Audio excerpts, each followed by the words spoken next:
Okay, I have to apologize.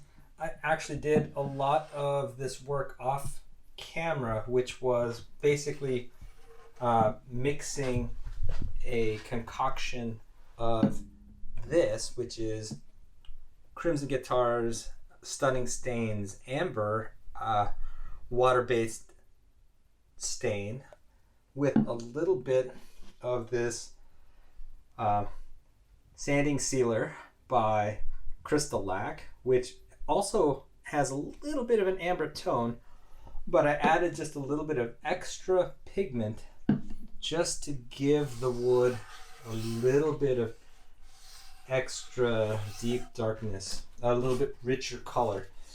This is what the Zebrawood looks like unstained, and this is with it with the first coat of the sanding sealer. So I'm going to put another maybe one or two more coats of the sanding sealer, and then it'll be on to the clear coat. But for the most part, it's looking good.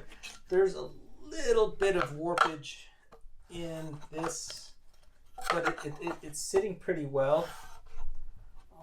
So we'll see how it turns out. I'm hoping for the best. This is a little tight, and we're going to have to just sand around it just to give it a little bit more easy, a better fit. And I think once we actually have some more clear coat on it, it's actually going to be even tighter fit. So we give it a little bit of extra room. But for right now, I'm just gonna scuff sand the rough areas with some fine grit. I'm actually going to use, instead of fine grit sandpaper, I'm going to use a Scotch-Brite pad, and then put in another coat of the sanding sealer with a little bit of the Crimson Guitars Amber water-based stain. And hopefully after this, I'm going to end up putting some clear coat, some clear wood filler, because this wood, I don't know if you can see that, zebra wood is very porous. So we're going to have to do something about filling in some of these voids with the sanding sealer, and that'll be helpful. Anyway, so without further ado, you shall see time-lapse video of what we're doing.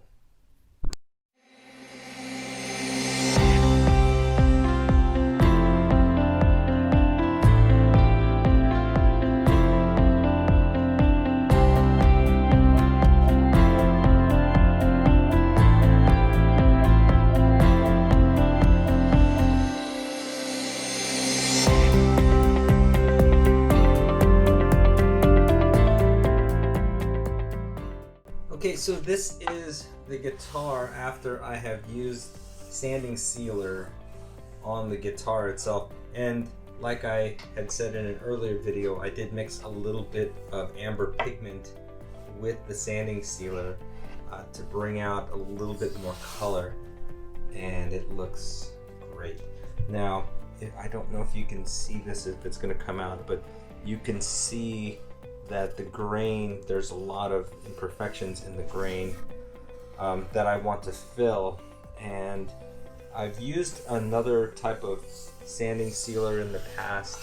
I'm actually going to try using this stuff called Z-Poxy. So Z-Poxy looks like this, and it's a very thin epoxy that you mix, and there's a long working time, and you can spread it over the areas where you want it to be spread, and it can fill gaps. This is something that I used. You can see how the gaps are now filled for the most part. This was after 2 applications and then sanding down. So I'm going to try to do this for the body. And look, these things came out okay. The covers came out of it. So I'm gonna sand down the guitar, just to rough sand it, and then I'm gonna use the Z-Poxy on it, so that we can start filling in a lot of the grain, and hopefully it'll be super nice.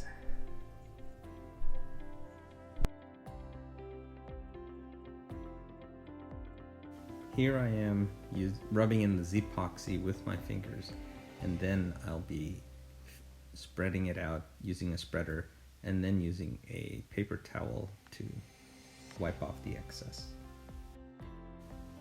I do the same for the headstock as well as for the tremolo cavity cover and the other cavity cover.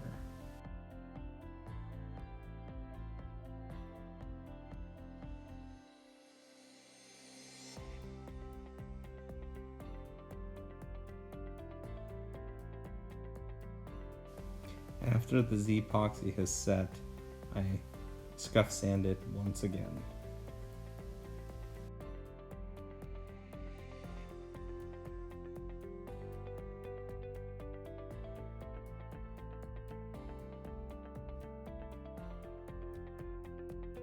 Okay, so this is where the guitar is right now. What I have is the guitar with 2 coats of the epoxy, and it's been sanded down roughly. I'm planning on doing just 1 more coat to fill as much grain as I can, and then the rest I'm going to just use the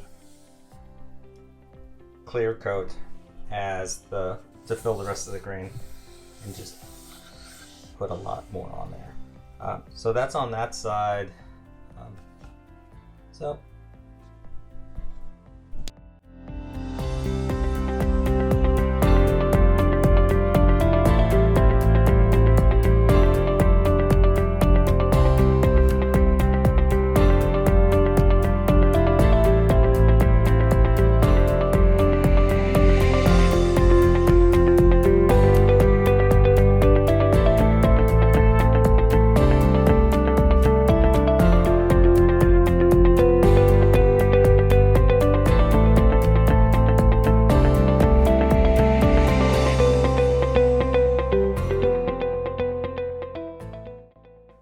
this is after that coat of epoxy that I put on the guitar. It actually doesn't look that bad. I am going to end up using one of my favorite water-based, actually my only water-based finish, which is Crystal Lac Bright Tone. But at the moment, this doesn't look too bad. I'm gonna do the rest of the body, which looks like that. This one already has a previous coating, and I'm just gonna fill in more gaps, and then we're just gonna use the bright tone to fill up the rest and just build up successive layers. But it looks pretty good. All right.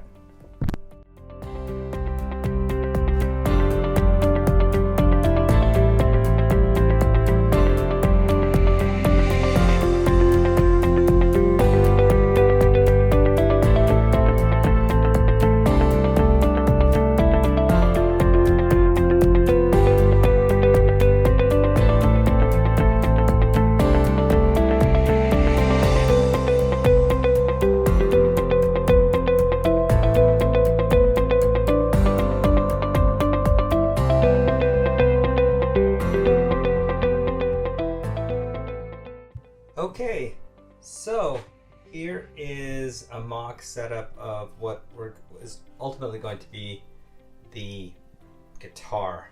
I have my custom pickups.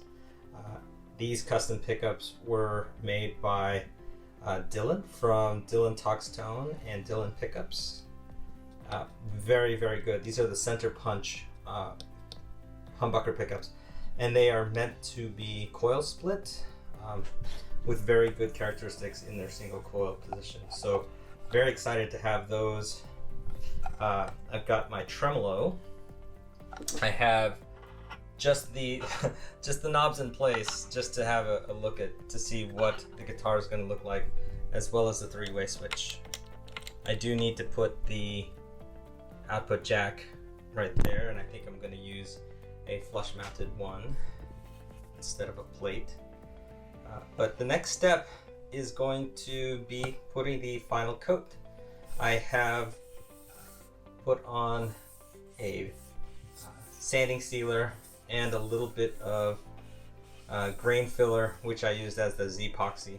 So the next step is, well, I have to retape the fretboard.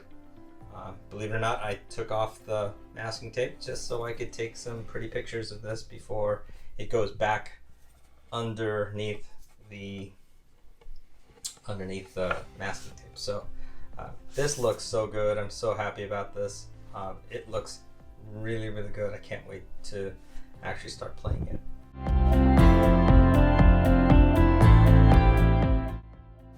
So the first thing I'm going to do is drill a pilot hole. Then I'm going to use a 1-inch Forstner bit, just enough to recess the guitar jack. Finally, I'll use a 7/8 inch bit to go all the way through the guitar body.